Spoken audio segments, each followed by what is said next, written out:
Bienvenidas a la clausura del taller de filosofía. Y bueno, pues a mí me honra que estén ustedes aquí acompañándonos, y también me honra la visita de mis asesores, mis tutores, las personas que estuvieron detrás de este proyecto. Y bueno, pues vamos a dar comienzo a este evento. Bueno, pues yo les quiero presentar aquí, como ustedes ya están viendo, a la doctora Rocío García Rey, a la maestra Marta Andrea Mora Martínez y al doctor Ángel Alonso Salas. Respectivamente voy a leer un poco su semblanza, síntesis curricular, para que se den una idea pues de los personajes que tenemos aquí hoy en día.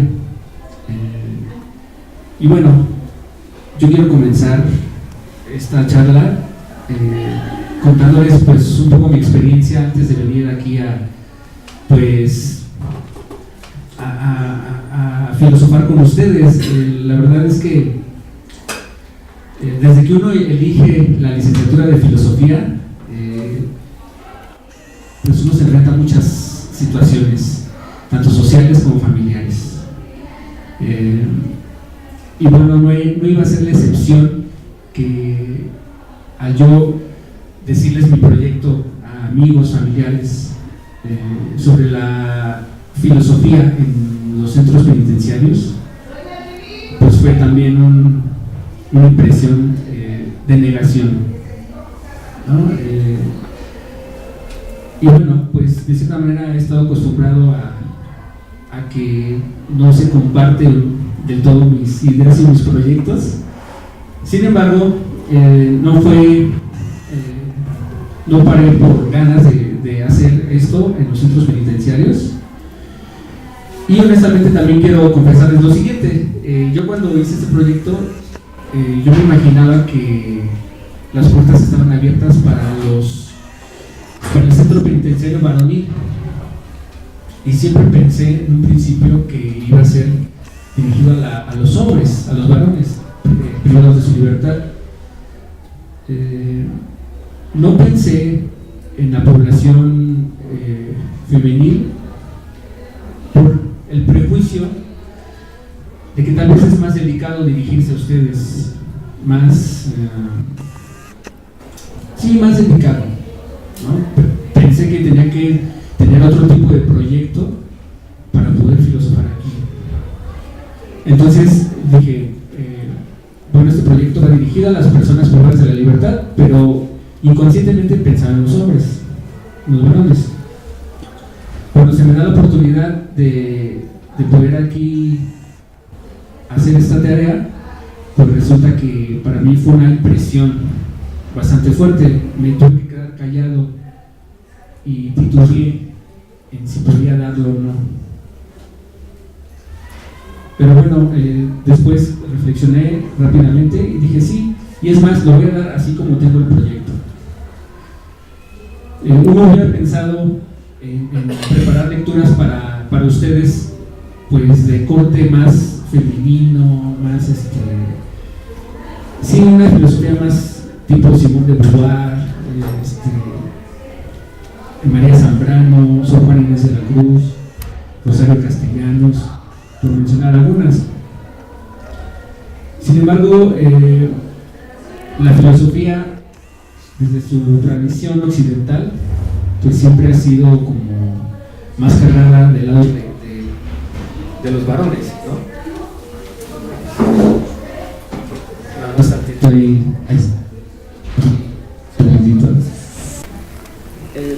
Después el proyecto también fue pensado en hacer un servicio social más correcto, en el sentido de que muchas veces cuando se es estudiante, a veces la liberación del servicio social puede ser un trámite muy, ¿cómo podemos decirlo? muy quejoso, ¿no? Para el estudiante, es como una... no es una pérdida de tiempo, pero no se toma en serio. Y para librar el servicio social, pues son muchas las maneras y muy fáciles. Incluso hasta hay servicio social que en 3 meses se puede concluir.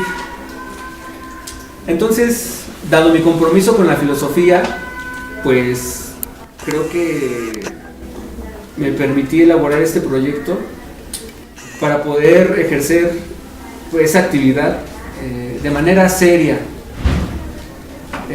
Y justo también aquí puedo aclarar lo siguiente: esta actividad que yo vine realizando no fue una cuestión altruista o filantrópica, es decir, que yo ofreciera mis servicios gratuitamente para ustedes, o que yo simplemente estuviera aquí entreteniéndolas nada más, ¿no? Como para pasar el tiempo nada más. No fue en ese sentido mi actividad, fue más un compromiso serio de filosofar aquí en el claustro, por así decirlo, y bueno, escarbar en ustedes pues lo mejor, y sobre todo sus pensamientos, sus reflexiones. El hecho de estar aquí, lo he comprobado, no es pasar el tiempo o matarlo porque sí.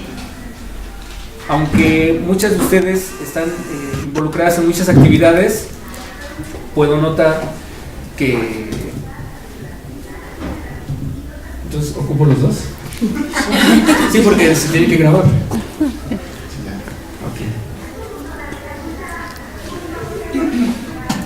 Bueno, entonces les decía que no nada más es un matar el tiempo por matar el tiempo. Aunque ustedes están inmersas en muchas actividades, el mismo claustro nos permite pensar en torno a muchas cosas. ¿Cuáles son esas cosas? No solamente lo que pudieron haber hecho o no pudieron haber hecho, o un simple arrepentimiento por haber delinquido, quien haya delinquido. Más bien es un claustro donde se piensan muchas cosas.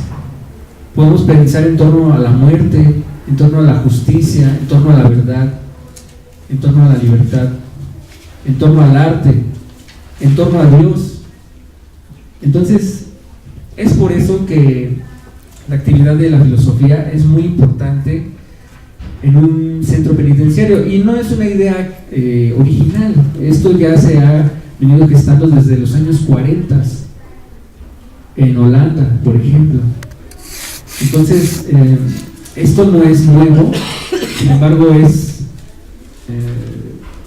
es atractivo para un país como el nuestro, ¿no? Que no solamente no hay filosofía en los centros penitenciarios, sino en cualquier institución que ustedes quieran visitar.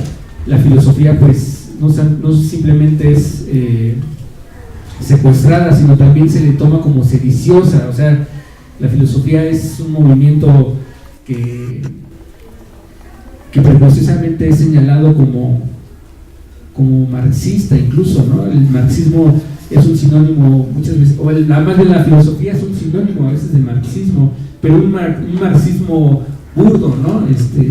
No un marxismo inteligente.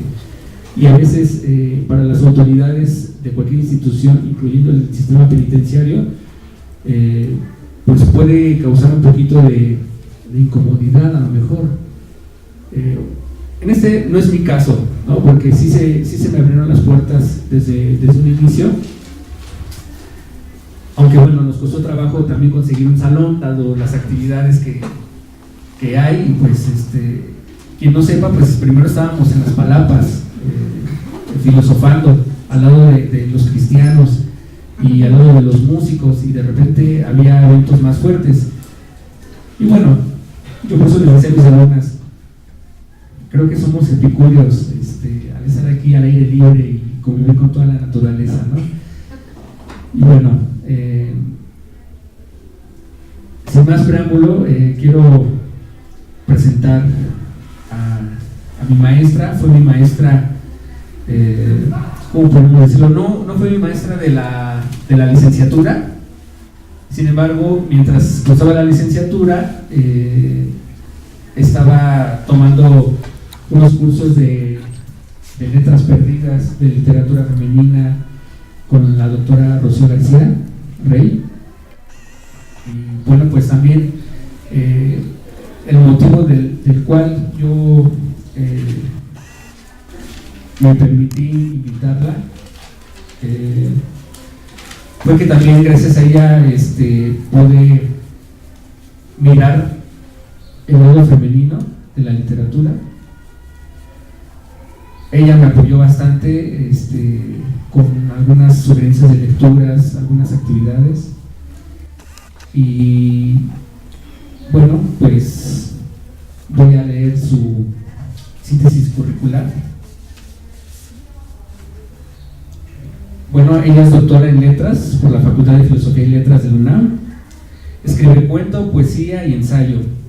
Algunas de sus creaciones literarias han sido publicadas en revistas, periódicos como FEM, Sinapsis, Verso Destierro, Metate Periódico de la Facultad de Filosofía y Letras, Punto en Línea Digital. Diversos artículos académicos han sido difundidos en revistas virtuales y físicas como Sociedad Latinoamericana, Pacarina del Sur, La Jornada Semanal, la revista costarricense Temas de Nuestra América, por mencionar algunas. Sus trabajos han sido incluidos en libros colectivos como Sujeto, Enunciación y Escritura por la UNAM, esto en el 2011, y Educación en América Latina, debates y reflexiones en torno a la universidad pública, esto es editado en la Universidad de Buenos Aires, y Mago Mundi, Universidad de Guadalajara, 2011. Parte de su trabajo poético forma parte del libro 40 barcos de guerra, y bueno, esto está es una edición independiente, esto fue en el 2009. Es autora de La Otra Mujer Zurda, por cierto, leímos un poema en clase de este libro. Libro de cuento y poesía editado por Verso Destierro y Mapa del Cielo en Ruinas, otra obra de la doctora.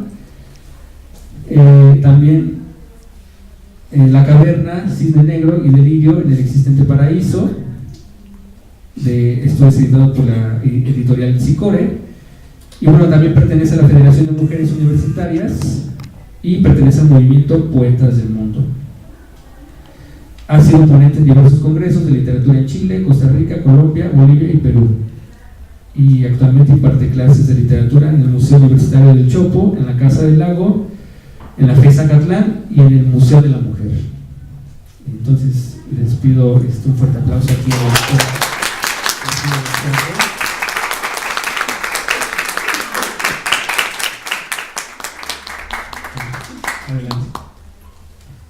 Bueno, muchas gracias por recibirnos, muchas gracias por estar aquí. Yo creo que este espacio que nos brindan y estas palabras que particularmente yo quiero dirigir el día de hoy a ustedes tienen que ver desde mi punto de vista, desde mi percepción del mundo y desde mi filiación también, digamos, académica, con una palabra que yo creo que nos haría muy bien a todas significar. La palabra a la que me refiero es sororidad. Es un término que algunos feminismos han empezado a utilizar. Viene de sorere, que significa hermano. Entonces yo vengo aquí no precisamente como académica, no precisamente como la doctora, vengo como una hermana más que viene a compartir su palabra, que viene a compartir un poco de su pensamiento. Y yo creo que cualquier espacio es bueno siempre y cuando quienes estén presentes en ese espacio estén comprometidos con no solo escuchar, sino incluso también con disfrutar, con deleitarse de la palabra. Han oído, por lo que mencionó Marco Antonio, yo no soy filósofa como tal, yo me dedico más a la literatura. Entonces, desde esa vertiente es que las palabras que traigo hoy para ustedes estarán expuestas, desde la vertiente de la literatura. Quiero platicar un poquito con respecto a una mujer, ahora que mencionaba también esta corriente filosófica que es el marxismo. Quiero mencionar a una mujer que destacó mucho, aunque en su momento también fue muy criticada. Hay que recordar que siempre que hay una ruptura de pensamiento, y sobre todo cuando las mujeres rompemos, cuando las mujeres somos de rupturas en términos intelectuales o en otros términos, pagamos una sanción simbólica o abierta. Y esta mujer a la que me refiero fue Rosa Luxemburgo, quien nació en 1870 y murió en 1919, una mujer que se asumió como marxista, como fundadora del Partido Socialista, y que durante 2 años precisamente estuvo en prisión, y que estando en prisión, precisamente por ser una mujer aferrada a la palabra, aferrada al pensamiento, dio rienda suelta precisamente a una actividad que es básica, una actividad que yo las invitaría a no dejar, que es la escritura. Y esa escritura la plasmó durante estos años de prisión, durante estos años de cautiverio, en cartas. Fue después de muchos años cuando estas cartas pudieron no solo encontrarse, esas cartas eran sacadas de la prisión gracias a su amiga y secretaria, y después de muchos años, repito, fue que dieron vida a un libro que se llama Cartas desde la cárcel, de Rosa Luxemburgo. De ella quiero citar algo con respecto a la libertad. La libertad siempre ha sido y es la libertad para aquellos que piensan diferente. Eso lo dejo como reflexión el día de hoy. Voy a repetirlo: la libertad siempre ha sido y es la libertad para aquellos que piensan diferente.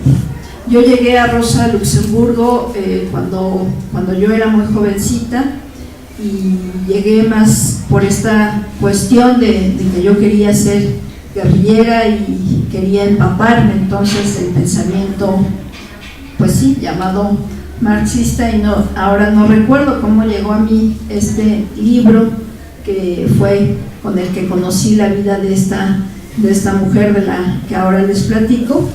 Este es el libro.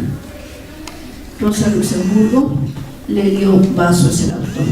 ¿Y por qué lo digo? Porque también la invitación que quiero hacer este día es para que se acerquen a la lectura y que hagan un binomio. Hace rato mencioné la palabra, o el verbo más bien, no es claro una palabra, pero es una palabra que indica acción, el verbo leer. Ahora las invito también a que resignifiquen la otra palabra, que es escribir. Las invito a que hagan un binomio, a que hagan, digamos, un juego entre lectura y escritura. Muchos libros nos abren las puertas, aun cuando estemos envueltas en muchos tipos de cautiverios, ¿no? Hay una antropóloga, que es Marcela Lagarde, que tiene un libro que se llama El cautiverio de las mujeres, y nos enseña cómo estos cautiverios, estos lugares de encierro, son incluso muchas veces simbólicos, y a veces cuando pensamos que estamos en libertad, no es así. Acabo de ir a un congreso sobre igualdad sustantiva, un congreso en el que muchas feministas participaron, y lo que yo reflexionaba era por qué si queremos no solamente la libertad en muchos sentidos, por qué seguimos calzando tacones que nos impiden, por ejemplo, caminar. Nosotras, hay un poema de Erika yo, que me marcó cuando era yo muy jovencita, y a partir de ahí dije, nunca voy a usar tacones. El poema dice: ella deberá usar tacones para recordar siempre su cautiverio. Y después Rosario Castellanos, este célebre libro, que sí es de filosofía, este ensayo, Mujer que sabe latín, dice: hay todo un mito y se trata de que las mujeres tengamos el pie chiquito, porque simbólicamente, si tenemos el pie fuerte, ¿qué hacemos?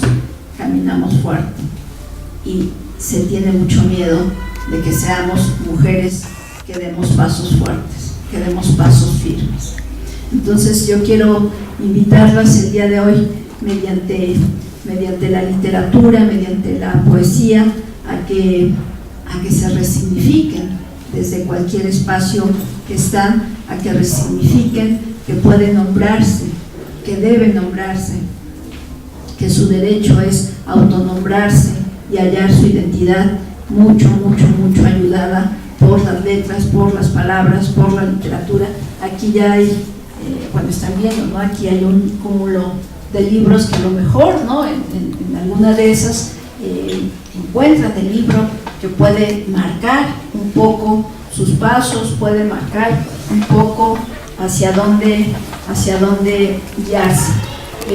Con respecto entonces a Rosa Luxemburgo, no sé si les gustaría, no sé si quisieran, cuando ya se aburren, ya me hacen una seña y dicen: ya, Rocío, cállate, mucha sororidad, jajaja.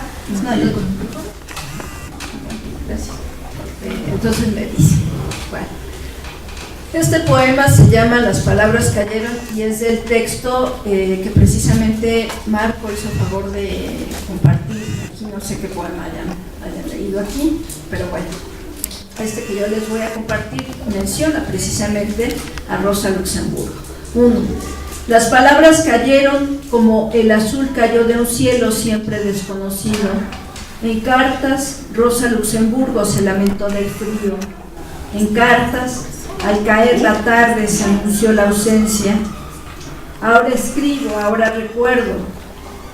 Me conforta mirar de nuevo la historia suspendida, congelada.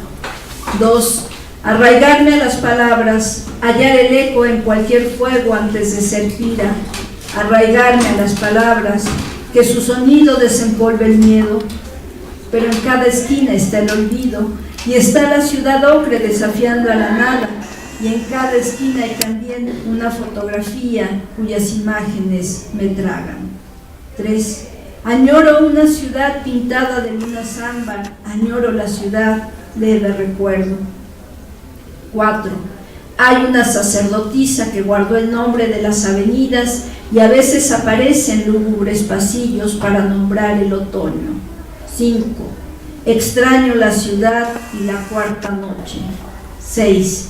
A los 20 caminaba queriendo amarrarme al barco, y ahora navego por los pasillos del silencio. A pesar del frío, Rosa Luxemburgo se aferra a la memoria. Gracias.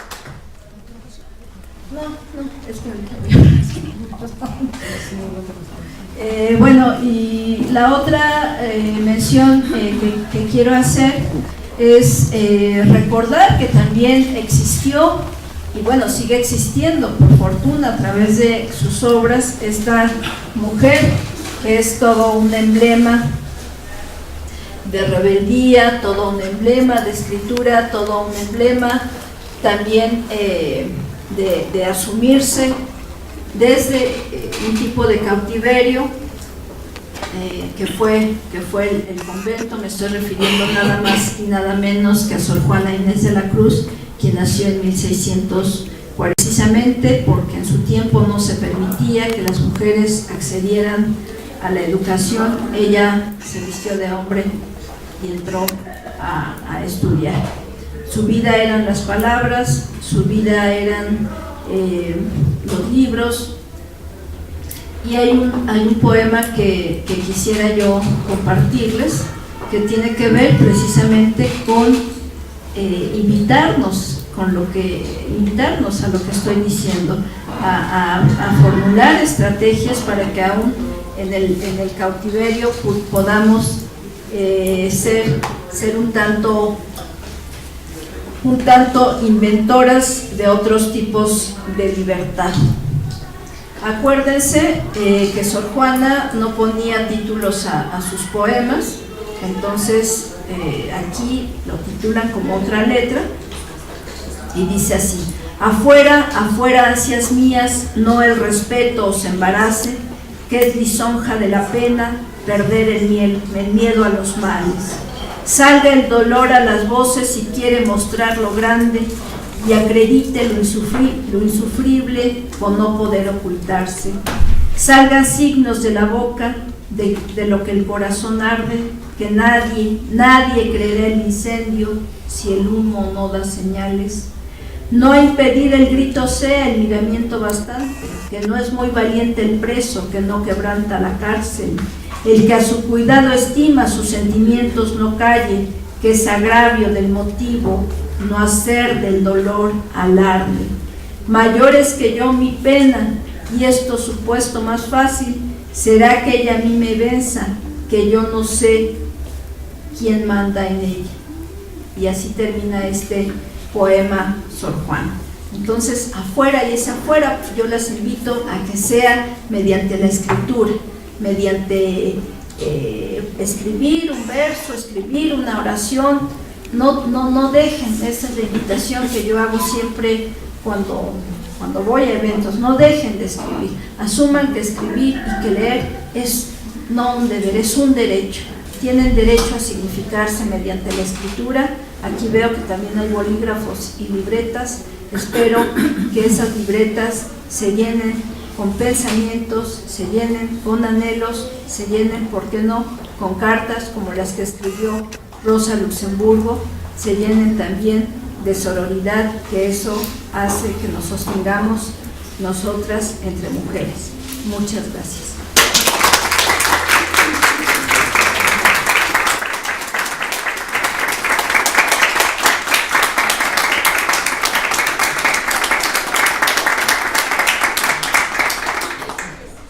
Bueno, pues escucharon, no hay otra más que escribir, ¿no? Y bueno, y escribir pues en torno a lo que ustedes quieran, ¿no? No necesariamente se puede escribir pensando en que vamos a ser grandes poetas o grandes filósofos, no sé, grandes literatos, grandes novelistas. Simplemente a veces escribir de algún día cotidiano puede ser eso el punto de partida para poder seguir escribiendo toda la vida, ¿no? Bueno, ahora doy paso a mi tutor. Bueno, todos fueron mis asesores, tutores, en el sentido de que sostuvieron este proyecto.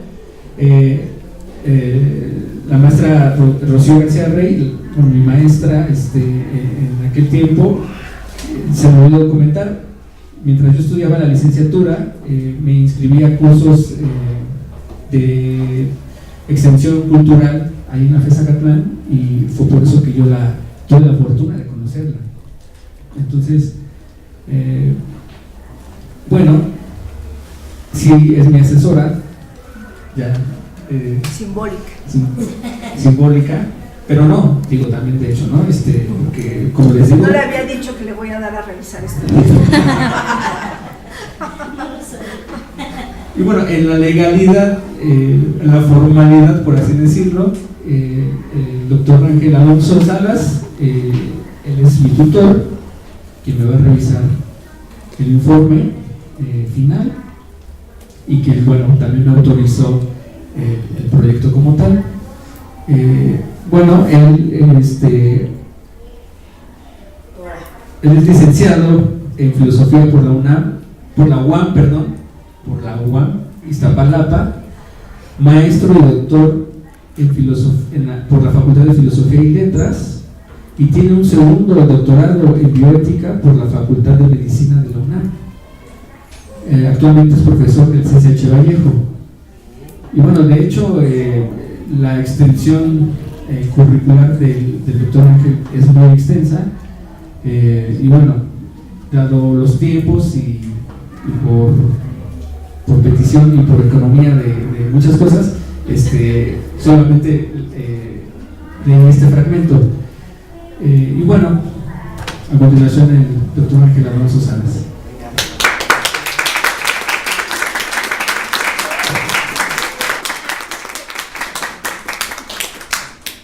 Bueno, buenas tardes. Antes que nada quiero agradecer a Marco que me haya invitado, pese a que legalmente yo soy su tutor en un proyecto de trabajo. Bueno, siempre se agradece que haya una buena conversación entre alumno y profesor. Y agradecerles a ustedes sobre todo por su presencia, habiendo tantas cosas que hacer y a lo mejor simplemente no querían venir. El hecho de que estén aquí es un punto político. Entonces, bien pudieron haber hecho otra cosa, están acá. Espero que no haya sido por el letrero que decía se empezaron a regalar libros. Y si ese fuera el motivo, pues bueno, espero que lo que estemos diciendo también se les quede para ustedes, ¿no? Respecto a lo que yo quiero hablar el día de hoy, quiero dividirlo en tres partes. En primer lugar, quiero platicarles un poco de Marco, que fue el profesor de muchos de ustedes, porque yo lo conocí en la carrera de filosofía, fue mi alumno en 2 o 3 materias, en distintos momentos. Inclusive me tocó, bueno, el primer momento es hablar de esto, el segundo momento será hablar de un filósofo que se llama Nietzsche, y el tercero, porque es importante hablar de filosofía en los centros penitenciarios. Entonces, pensando en mi exposición de esta forma, empiezo con el papel de Marco. Yo conocí a Marco cuando tenía como unos 19, 20 años, aprox. No, como 23. Ah, bueno, 23, o sea, uno los... Se veía chiquito. Bueno, tenía 23 años, repito. Y en ese momento en la Facultad de Estudios Superiores de Acatlán estaba la cuestión de tutorías, y inclusive fue del grupo de tutorías en los cuales yo tenía pues que estar viendo la condición académica en la que estaban, darles un seguimiento, un acompañamiento, y en las pocas o muchas entrevistas que tuve con él, pues lo conocí al Marco estudiante, que yo lo conocía cuando daba clases, conocí una faceta del Marco DJ que yo no conocía hasta que empecé a platicar con él. Marco con las situaciones que en ese momento estaban pasando en su familia, y me di cuenta de que había un talento humano detrás de Marco, ¿no? Por situaciones personales y cuestiones que él tuvo que ir afrontando, se fue desmarcando de su generación. Por eso fue que lo encontré en otras generaciones, y yo puedo decir que vi el crecimiento de Marco hasta el día de hoy, que puedo decir que bueno, este chico tímido que estaba en clases, que no participaba, del cual no tenía a lo mejor las mejores notas académicas, y a diferencia de otros profesores, porque nos reunimos en la academia y platicamos de los alumnos destacados y de los que no dan un peso, ¿sí? Los profesores vamos, así es el gremio, ¿no? Entonces, Marco estaba en ninguno de los dos. Sí, estaba como en la posición de que podía despegar a ser alguien o simplemente se podía perder, ¿sí? En las funciones de profesores. Y con el paso del tiempo pues me di cuenta de que Marco seguía, lo cual me daba mucho gusto. Regresé después de muchos años otra vez a la facultad, lo volví a encontrar ya con las últimas materias. Me dio mucho gusto saber que no se había perdido como muchas otras personas de su generación. Y algunos meses después me mandó un mensaje diciéndome que quería trabajar en un proyecto de servicio social en función de algunas situaciones. Empezamos a platicar, empezamos a diseñar, bueno, básicamente él, yo solamente lo acompañaba a diseñar el proyecto. Afortunadamente el proyecto dio luz en Acatlán y entonces ya pude hacer las gestiones aquí. Esto lo digo no solamente como una cuestión de balconear a Marco, sino como una cuestión de que este fin de curso simbólico básicamente es en función de él. Entonces no solamente es agradecerles a ustedes, agradecer a Marco que todo lo que ha trabajado, que yo he sido testigo durante años, pues está dando frutos, y ver a este estudiante tímido que no participaba y que le costaba trabajo escribir y que dudaba de si inclusive era o no esto, porque los maestros son mala onda, y que él sí tenía la convicción de hacer filosofía, pero a veces los profesores desaniman en esta carrera de resistencia. Ver que, aunque todavía no se gradúa, que seguramente será el próximo año con este proyecto de servicio social y demás, pues bueno, ver que un estudiante agarra un liderazgo, agarra un compromiso social, eso casi nunca se ve. Entonces, la verdad, felicitaciones, Marco. Este proyecto se debe mucho a tus sacrificios y a tus esfuerzos, y sin ti no estaríamos aquí. Entonces, sirva esto como un homenaje, agradecimiento al estudiante que supera su gestión, al estudiante que supera al profesor que nada más da clases y les dice salgan a la calle y comprométanse con la filosofía, y él lo hace. Entonces, gracias, Marco, gracias por todo.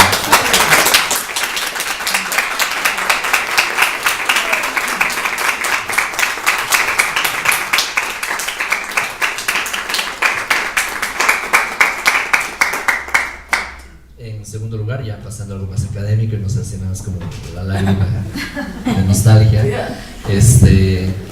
quisiera, Marco me dice, bueno, vamos a hacer una clausura, quisiera que hablaras de algo de por qué es importante estudiar filosofía.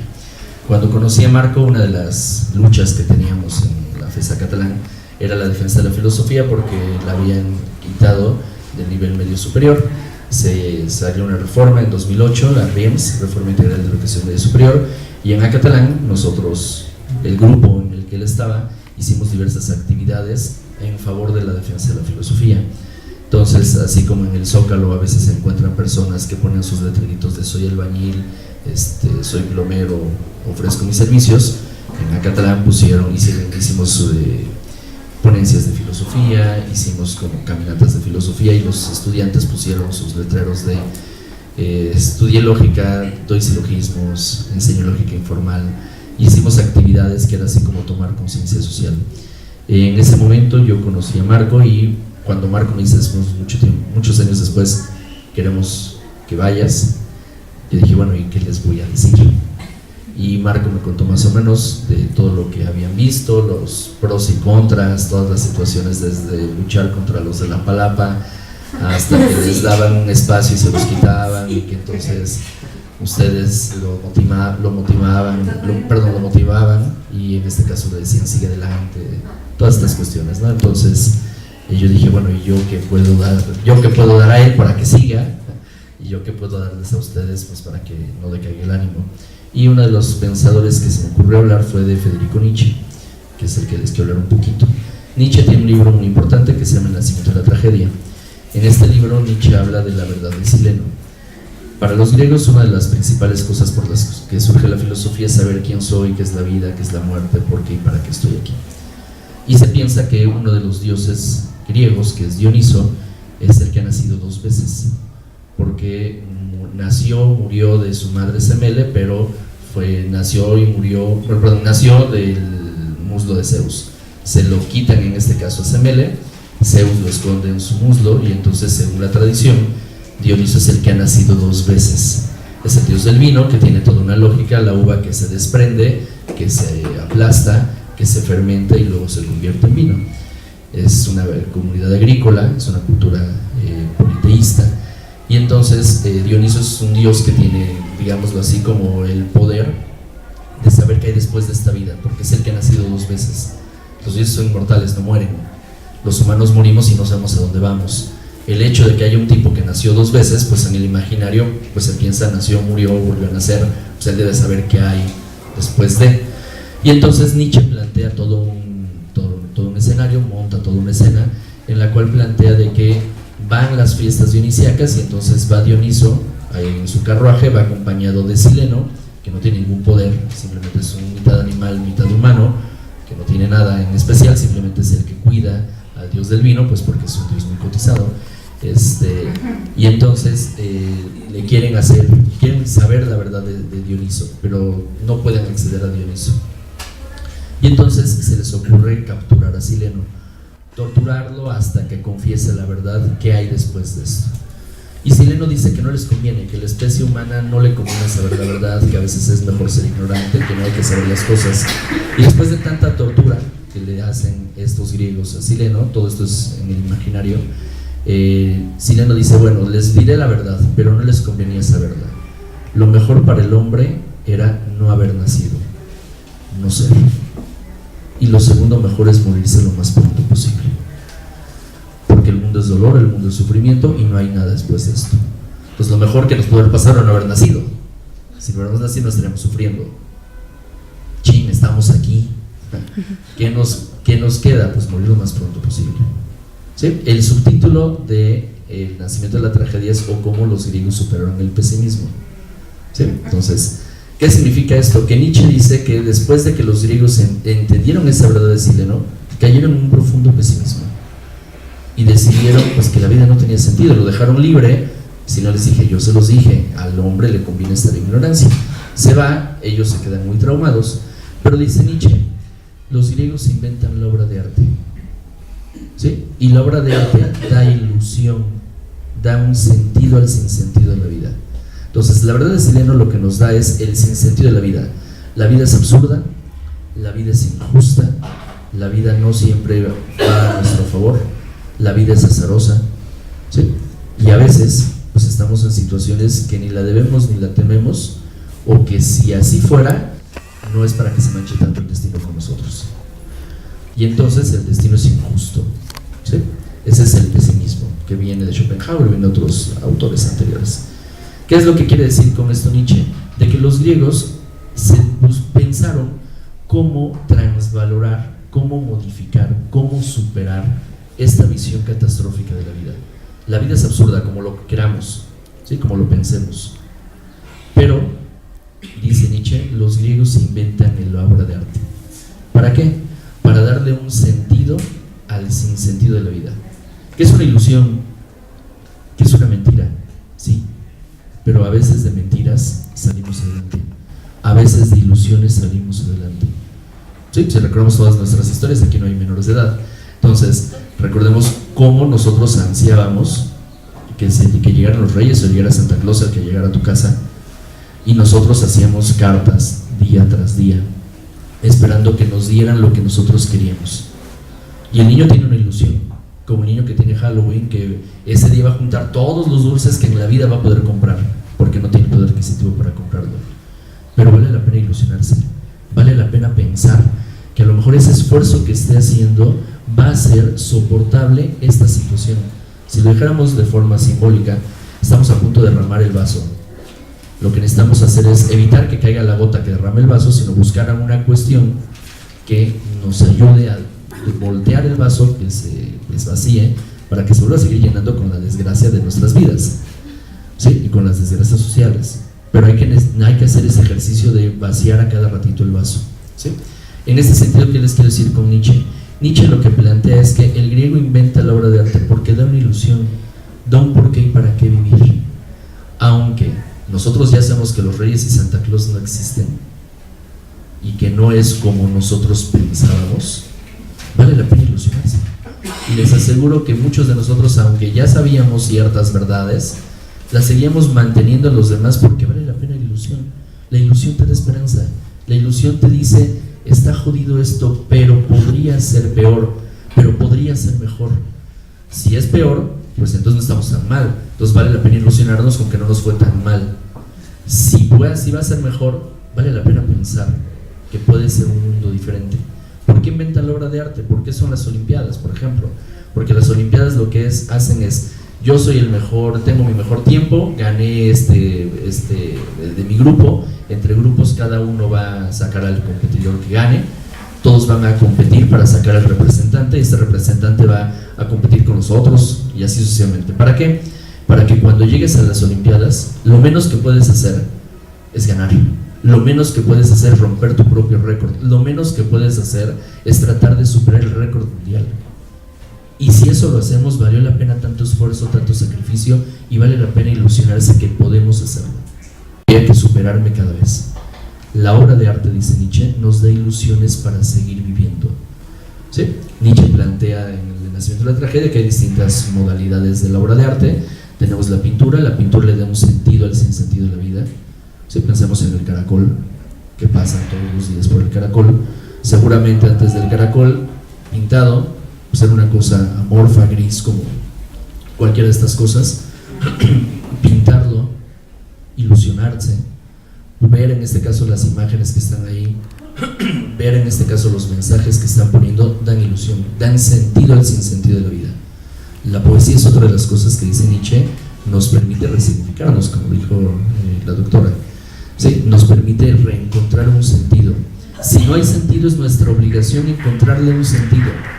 Y si el sentido no es como nosotros quisimos, vale la pena pensar e ilusionarse en que podría ser diferente.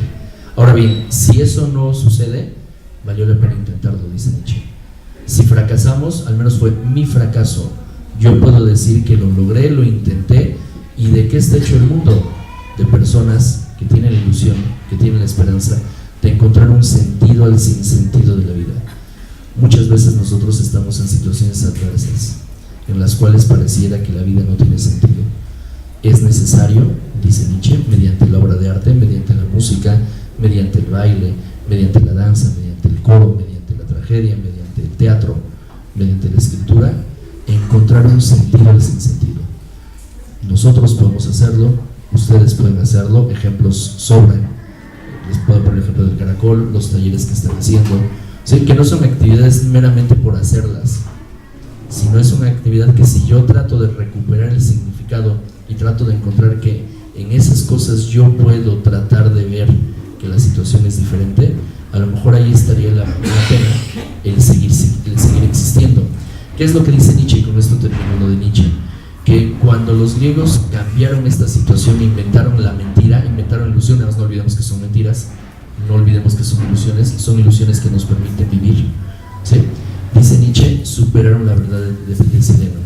Y ahora lo que dicen los griegos es, lo peor que nos pudo haber pasado era no haber nacido, no ser. Y lo mejor que nos puede pasar es morir lo más tarde posible. Porque estoy aquí por algo y para algo, tengo que encontrar ese sentido, sin importar la situación en la que me encuentro espacio-temporalmente hoy. Valió la pena pensar que estoy aquí y que puedo empezar a ser la creadora, el creador de mis sueños, de mi proyecto de vida, que yo soy el que dirige mi existencia. En ese sentido, lo mejor que me puede haber pasado era existir, y lo peor que me puede pasar es morir lo más pronto posible. Porque tratando de encontrar un sentido al sinsentido, tratando de encontrar una ilusión a los lugares donde no hay esperanza, ahí está la vida, ahí está el sentido de la existencia. Y eso es lo que enseña la filosofía mediante el arte. Ese es mi segundo punto, y el último punto, que es muy breve, para que ya pasen a otra voz, va a ser en este caso, ¿por qué filosofía en centros penitenciarios? Uno de los textos que leyó Marco fue el de la filosofía, una escuela de libertad de la UNESCO, donde se promueve que la filosofía salga de los espacios públicos. ¿Qué significa que salga de los espacios públicos? Que a lo mejor muchos de ustedes no sabían que era filosofía hasta que llegó este taller. Y si lo llegaron a tener en la preparatoria, en la universidad, seguramente fue una cosa totalmente ajena a estas cosas. ¿Quiénes son las personas que pueden decir que estudian filosofía? O los que los obligan en el sistema CEP, sistema UNAM, a que tomen filosofía y no lo valoran porque están en otra situación, o bien solamente las personas que estudian filosofía, como Marco, que estudió la carrera en filosofía. Pareciera, dice la UNESCO, que la filosofía sí da enseñanza a algo, y se enseña filosofía en París, por ejemplo, desde kinder hasta el posgrado. Se enseña filosofía en asilos, se enseña filosofía en plazas públicas, se enseña filosofía en centros penitenciarios, ¿sí? Porque pareciera que, dice la UNESCO, la filosofía da valores, la filosofía da distintas alternativas para pensar problemas que a todos nos pesan: la amistad, la libertad, la existencia o inexistencia de Dios. Porque donde no se enseña filosofía, porque a lo mejor el sentido de las vidas, a lo mejor reflexionar y acompañarse en el dolor de otras personas, porque ustedes leen las historias de los filósofos, son súper traumáticas, desde personas que quedan locas, quedan abandonadas, terminan siendo asesinadas, que se matan a sí mismo, acabando su obra, ¿no? O sea, hay cada cosa que si investigan se dan cuenta de que la filosofía es muy dura para muchas personas. Y entonces lo que plantea la UNESCO es, ¿y por qué no promocionarlo a los demás? La filosofía tiene la obligación de enseñar el humanismo, de enseñar estos valores, de enseñar estas cosas, pero no solo en las aulas. Esto no significa que desaparezca de las aulas, sino que significa que en las aulas se da de manera con mayor detalle, pero tendría que estar en cualquier lugar, tendría que estar en los espacios públicos, tendría que estar en el metro, tendría que estar en los lugares de los espectaculares, tendría que tener cápsulas como Filosofando con Victoria Carrasco, saludos, aprovechando que es el programa que está mostrando esto. Tendríamos que tener estos espacios para mostrar que la filosofía puede estar en cualquier lugar, y lo más importante, que cualquier persona puede hacer filosofía. Cualquier persona desde su perspectiva puede reinterpretar la filosofía y tiene esta obligación de pensar consigo mismo, pensar con los otros, pensar para los otros, pensar con los otros. Eso lo hace la filosofía. La UNESCO desde el 2000 promueve que la enseñanza de la filosofía sea abierta, a puertas abiertas, que se enseñe filosofía en todos los niveles, que se hagan novelas de filosofía, que se hagan terapias de filosofía, que hayan cine debates, que hayan cafés filosóficos y un montón de cosas, que filosofía para niños, filosofía para ancianos, filosofía en los hospitales. Hay infinidad de proyectos mismos que continuarán en el taller con Marco, y que Marco en su momento les dirá todas las cosas que está pensando Marco para continuar estas cosas de filosofía.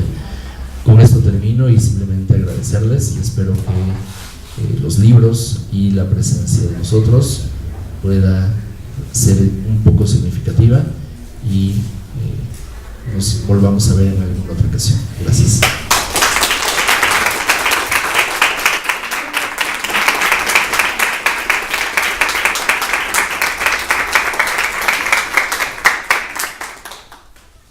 Bueno, muchas gracias, maestro.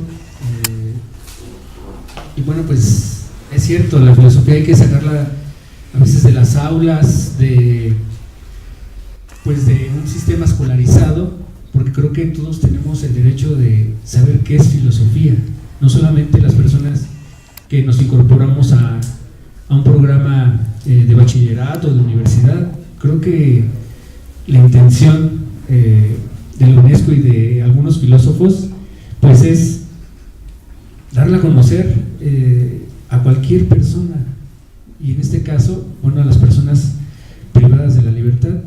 Quien ya tenía conocimiento de la filosofía, pues qué bueno, se integró al curso y pudimos discutir muchas situaciones, pero de las que no tuvieron la oportunidad de poder estudiar o concluir el bachillerato, incluso la secundaria, creo que fue una oportunidad muy, muy buena de acercarse a la filosofía. Y bueno, es cierto, ya que el maestro me sacó al balcón, es cierto, a veces la vida de cada uno es muy adversa, y creo que también por eso decidí hacer este servicio social en un lugar donde las personas llevan al borde del límite su existencia. Yo también lo he estado, he pasado situaciones muy adversas, fuera incluso ajenas a mis posibilidades, y las he tenido que enfrentar. Y es cierto, tiene mucha razón el maestro. Yo estaba a punto de perderme, pero no por voluntad propia, sino por las circunstancias que se presentaron en mi vida. Pues a mitad de la carrera despidieron a mi papá, y mi papá era la única manera de sostén económico de mi casa. Entonces, entre ese vaivén, entre si decidía seguir estudiando o trabajar, pues me fue pasando el tiempo. Entonces medio estudiaba, medio trabajaba, y no conforme a eso, no solamente teníamos el sistema en contra de la familia, sino también, como les decía al principio, elegir estudiar filosofía es también elegir una vida donde hay que remar contra marea. Entonces el panorama nunca fue tan esperanzador. Sin embargo, persistí, me costó trabajo, pero hoy estamos aquí dialogando acerca de un taller que creamos todos juntos para poderlo dar aquí. Y eso sí, lo que personalmente puedo decir fue que pues la filosofía fue la que me salvó del precipicio, y no del precipicio en un sentido de que haya estado sumergido en el alcoholismo o en la drogadicción, sino simplemente al precipicio de la existencia. Entonces, por eso también decidí dar el taller en un centro penitenciario, porque creo que tal vez nuestras vidas no sean tan diferentes de los que estamos afuera y de los que estamos adentro. Y por eso también creí que si a mí me salvó la filosofía, pues tal vez a ustedes también pueda salvarles la existencia, pues la filosofía, ¿no? Y bueno, vamos a continuar. A continuación, la maestra Andrea Mora nos va a platicar algo. Y bueno, ella es maestra en filosofía política por la Universidad Nacional Autónoma de México, tuvo mención honorífica, es licenciada en filosofía por la misma universidad, también con mención honorífica, cursó estudios de maestría en teología en la Universidad Iberoamericana, es miembro de la Asociación Filosófica de México, del Seminario Permanente de Filosofía Mexicana, coordinado por la doctora María del Carmen Rovira, y del Consejo Directivo de la Asociación Fun Art, Jóvenes Cantantes Líricos, AC, y ha publicado diversos artículos en libros, revistas y periódicos sobre temas de filosofía política, filosofía mexicana, filosofía novohispana, educación, arte, etc. Es coordinadora del libro Los jóvenes hablan sobre filosofía mexicana, publicación que a su vez dirige la doctora Carmen Rovira. Forma parte del Consejo Editorial Analéctica, revista electrónica de pensamiento actual, y de la revista Murmullos Filosóficos. Esto es por la UNAM, por el Colegio de Ciencias Humanidades. Es profesora en la UNAM, donde imparte la asignatura de problemas de filosofía en México y latinoamericana, y en el ITAM, donde imparte la asignatura de problemas de la civilización contemporánea. Actualmente cursa el doctorado en filosofía política en la UNAM. Adelante.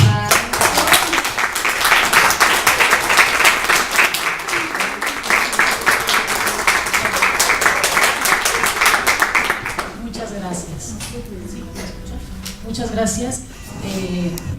Pues no sé, antes de empezar, mis comentarios van a ser muy breves en realidad, pero antes de empezar, escuchaba a Rocío, escuchaba a Ángel y luego escucho a Marco y pienso, caray, aquí sí aplica eso de hijo del tigre pintito, ¿no? Un gran maestro, una gran maestra, y bueno, ¿qué tenía que resultar? Pues otro gran maestro, ¿no? En realidad, cuando Marco me invitó a esta clausura, le dije, bueno, ¿y cómo es el formato? ¿Cómo hay que hacer? ¿Hay que hacer una ponencia? Me dijo, no queremos nada académico, nada tan serio, este formato tan acartonado. Lo que buscamos es un poco charlar, un espacio para platicar un poquito y el pretexto para compartir ideas y para pasar un buen momento. Entonces, respetando esa petición, es por eso que soy muy breve.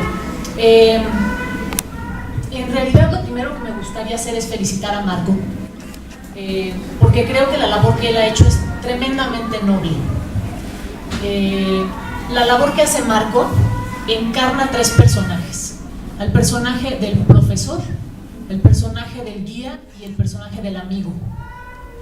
Es un profesor claramente porque lo que él ha buscado con este curso es compartir sus conocimientos, acercarlas a la filosofía, a la literatura, al pensamiento crítico, a la reflexión, y eso es lo que hace un buen profesor. Guía, bueno, porque pues Marco en esta ruta de la filosofía pues tiene un camino andado mucho más que quizás algunas de ustedes, ¿no? Y entonces lo que él hace es darles la mano y acercarlas a este camino tan noble de la filosofía. Y de amigo, ¿por qué amigo? Porque solo un amigo hace un trabajo como este desinteresadamente. Entonces yo lo felicito tremendamente, profundamente. Y la otra cosa que quería platicar también muy rápido es una anécdota. La primera vez que yo di clases de filosofía fuera de una universidad o de una escuela, de un centro educativo, fue en el Centro de Medidas Privativas de la Libertad en Morelos.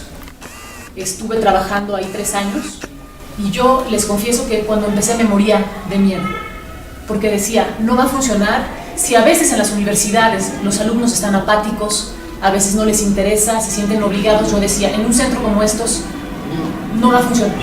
Lo primero que me dijeron las autoridades es, olvídalo, Andrea, no pierdas tu tiempo. Si no van a otros talleres como guarachería, box, no sé, graffiti, tus talleres van a estar vacíos, no creo que les interese. ¿Cuál fue la respuesta? Que estaban llenos. Los talleres estaban llenos. Primero empezamos con varones, después con mujeres, y un taller que prometía o que estaba pensado para 6 meses se extendió 3 años. Entonces, bueno, que hay interés en la filosofía, sí hay.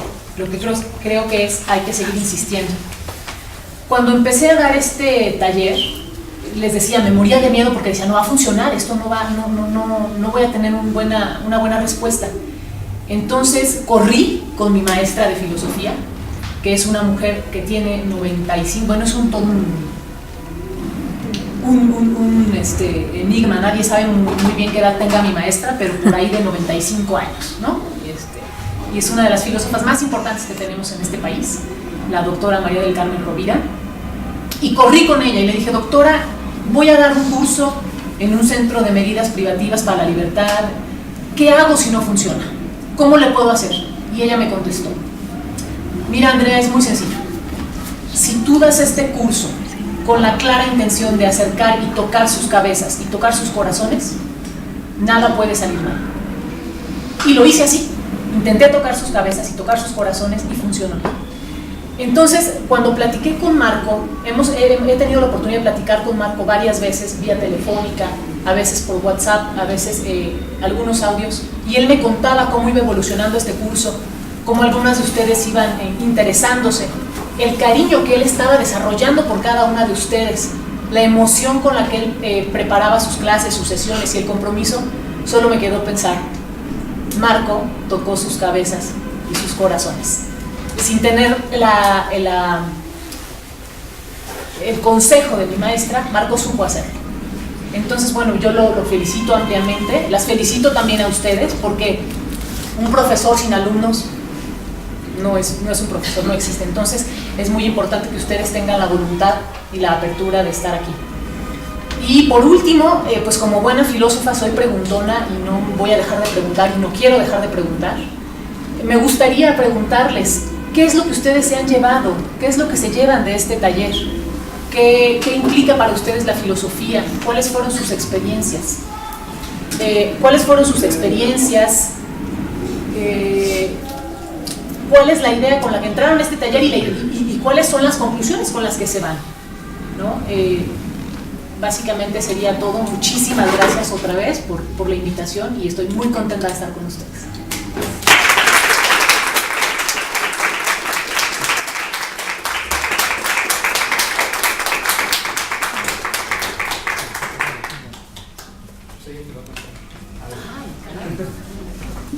Ay, pero puedes hablar así. Okay.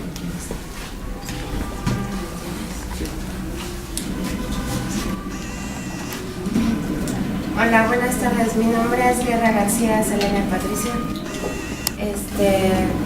Yo escribí de lo que se trata o de lo que dejó en mí la filosofía, lo voy a leer. Estando en reclusión, un lugar tan lúgubre donde el dolor, la tristeza y la desolación abundan. Sin embargo, donde personalmente me despojó de todo al llegar aquí. Afortunadamente después de un tiempo llegó el taller de filosofía. Fue como conocer otro mundo, uno muy diferente, como abrir puertas, cruzar fronteras, atravesar muros, acortar distancias y revelar emociones. Despertó el interés de leer cosas nuevas, no comerciales, autores, personajes diferentes, a grandes pensadores de la antigüedad. Indagar en la historia ha sido fascinante. Me ha ayudado a ver la vida de manera diferente, a cuestionarme todo, a ampliar mis ideas, pensamientos para tomar decisiones desde simples hasta importantes, pero más asertivas e inteligentes. Causó mucho interés el conocer la vida y la historia de los pensamientos, libros de personajes como Sócrates, Platón, etc., y algunas novelas renombradas de grandes autores. Hay muchas cosas que me han causado sorpresa, como los versos áureos de Pitágoras. Me parecieron interesantes lo parecido que son con los 10 mandamientos y proverbios de la Biblia, ya que fueron escritos muchísimos años antes de Cristo. Disfruto el compartir esto con todo mi alrededor, así como amigos, compañeras, familias e hijos, con la intención de despertar el mismo interés y curiosidad, o el simple hecho de transmitir ese conocimiento. Por ejemplo, en mi estancia después del cierre, les contaba a mis compañeras lo que leí en clase y ellas me pidieron que se los leyera, y se volvió un hábito leerles por la noche, pero ahora tenemos televisión y bueno, ya se imaginarán. Me ha gustado tanto la filosofía por tantas razones. Alimenta mi alma, fortalece mi espíritu, serena mis emociones, abre mi mente, alegrando mi corazón. Para mí ha sido curioso y gracioso el conocer la etimología de algunas palabras, pues me siento menos ignorante. De las mejores cosas que me pudieron haber pasado en esta reclusión fue sin lugar a duda conocer la filosofía y a mi profesor Marco. Mirar la naturaleza del hombre con otra visión. Bien dice que el conocimiento es poder. La filosofía ha provocado estar al pendiente de la información actual, tener mi propia opinión, criterio amplio, no dejarme llevar por lo establecido, menos por otras personas. Con esto me refiero a los engaños y entretenimientos del gobierno y de los medios de comunicación. La clase de filosofía ha sido también una introducción al arte, algo que para mí no es común. Además tenía una idea errada de lo que era considerado el arte. Me hubiera gustado conocer esta clase antes, tal vez mi vida hubiera sido diferente. Al darme cuenta que conocer la Biblia era importante para muchos, muchos conocían de ella, me había rehusado a conocerla. Entendí que también es un libro importante de conocimiento para nosotros, así que asisto a un taller donde aprendo sobre ella. Personalmente no lo veo como un libro religioso, lo entiendo como un libro de enseñanza de principios y valores. La filosofía llegó en una etapa de mi vida en reclusión muy crítica, pero al conocerla me pareció, o lo tomé como terapia, ayudó a subir mi ánimo y a sobresalir de mi sentir. Esta clase me ha servido en otras áreas de mi vida en reclusión, como el teatro. Mi maestro de teatro, Arturo Morel, es una persona a la que se me dificulta acercarme. Él me impone mucho por su carácter e exigencia. No lograba exponerme como soy, no me animaba a opinar, a hablar con él, pero un día me dejó una tarea, una soledad escénica y un soneto. Me dije, wow, qué difícil, pero una vez más me apoyé en la filosofía y me quedó muy bien, creo yo. Esta misma me ha dado la confianza y seguridad y la motivación de mejorar en el teatro. Y como cuando recibí mi playera, el maestro me dijo, bien merecida, considero que sí valió la pena el cambio.